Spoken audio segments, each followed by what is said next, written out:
মোটা মানে বেশি টাকা আছে, এইভাবে তারা টাইমটা দেখে। ব্যবসা প্রতিষ্ঠানের উদ্দেশ্যে পায়ে হেঁটে যাওয়ার পথে এই ঘটনাটি ঘটে। ঘটনায় ব্যবহৃত একটি হাইয়েস মাইক্রোবাস শনাক্ত করে। মামলার তদন্ত কার্যক্রম চলমান রয়েছে।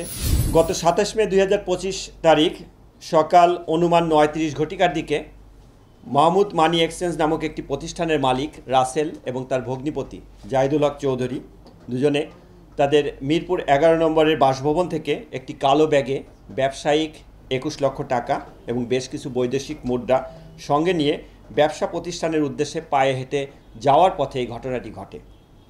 তা সকাল অনুমান ৯:৪০ ঘটিকার দিকে শেরেবাংলা ন্যাশনাল স্টেডিয়াম ও ফায়ার সার্ভিস এর মাঝের যে গলি, সে গলির মাথায় পৌঁছা মাত্রই ঘটনাস্থলে পূর্ব থেকে ওত পেতে থাকা ৪টি মোটরসাইকেল যোগে ৭-৮ জন লোক যারা মাস্ক পরিহিত অবস্থায় ছিল তারা তাদের পথ রোধ করে। এর মধ্যে একজন অজ্ঞাতনামা ডাকাত জাহিদুল হক চৌধুরীর মাথায় পিস্তল ঠেকিয়ে তার হাতে থাকা ব্যাগটি জোরপূর্বক ছিনিয়ে নেয়। এ ঘটনাটি একজন পথচারী তার মোবাইলে ভিডিও ধারণ করে এবং ভিডিও ধারণ করে সামাজিক যোগাযোগ মাধ্যমে শেয়ার করলে তা ব্যাপকভাবে চাঞ্চল্যের সৃষ্টি হয়। ঘটনার সংবাদ পাওয়া মাত্রই পুলিশ কমিশনার মহোদয়ের নির্দেশনায় ডিবির একাধিক টিম তদন্ত কার্যক্রম শুরু করে। তথ্য প্রযুক্তি ব্যবহার করে এবং গোয়েন্দা তথ্যের বিশ্লেষণে প্রাপ্ত তথ্যের ভিত্তিতে ডিবি টিম ঘটনায় ব্যবহৃত একটি হাইয়েস মাইক্রোবাস শনাক্ত করে। অভিযান পরিচালনা করে মাইক্রোবাসের চালক জাফর, বয়স ৩৩, তাকে গ্রেপ্তার করতে সক্ষম হয়। প্রাথমিকভাবে জিজ্ঞাসাবাদে জাফর মাইক্রোবাসটি ডাকাতির কাজে ব্যবহার হয়েছে মর্মে আমাদের কাছে স্বীকার করে। ডিবি টিম তার দেওয়া তথ্য মতে গাজীপুর টঙ্গী এলাকা থেকে মাইক্রোবাসটি উদ্ধার করে জব্দ করে।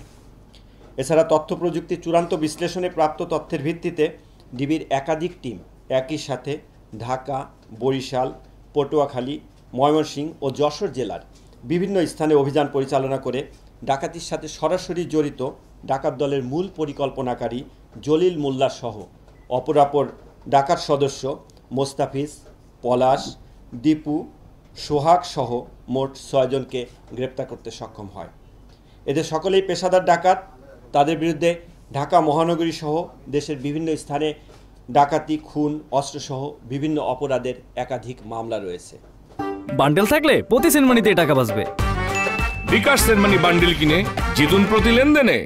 গ্রেপ্তারকৃতদের নিকট হতে ডাকাতির লুণ্ঠিত ৫,০৩,০০০ টাকা, ১০৬টি বিভিন্ন মানের বৈদেশিক মুদ্রা, ২,১২,০০০ টাকা মানের জাল টাকা, ঘটনার কাজে ব্যবহৃত ৩টি মোটরসাইকেল, একটি মাইক্রোবাস উদ্ধার করা হয়।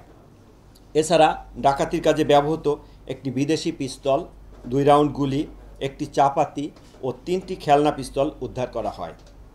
এ ঘটনায় ভিকটিম জাহিদুল হক চৌধুরী বাদী হয়ে মিরপুর মডেল থানায় একটি ডাকাতি মামলা দায়ের করেন। মামলার তদন্ত কার্যক্রম চলমান রয়েছে এবং জড়িত অন্যান্য অপরাধীদের গ্রেপ্তারসহ অবশিষ্ট মালামাল উদ্ধারের অভিযান অব্যাহত রয়েছে।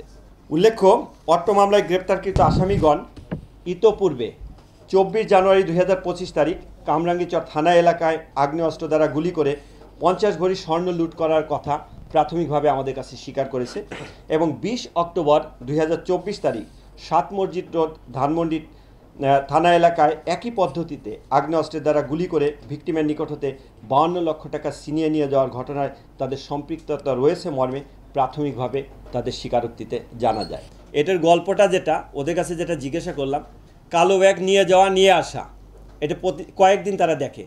দেখার পর তারা দেখে কখন ব্যাগটা মোটা, কখন ব্যাগটা চিকন। মোটা মানে বেশি টাকা আছে, এইভাবে তারা টাইমটা দেখে। তারিখ তারা নির্ধারণ করে কোন তারিখে এই অঞ্চলের মার্কেট বন্ধ থাকে। মার্কেট বন্ধ থাকলে লোক সমাগম কখন কম হয়, এভাবে তারা তাদের যে ফেভারের একটা এনভায়রনমেন্ট, পরিবেশ, সেটা নিশ্চিত করে তারা কার্যক্রমটা করে। এটাই তারা আমাদের কাছে স্বীকার করেছে।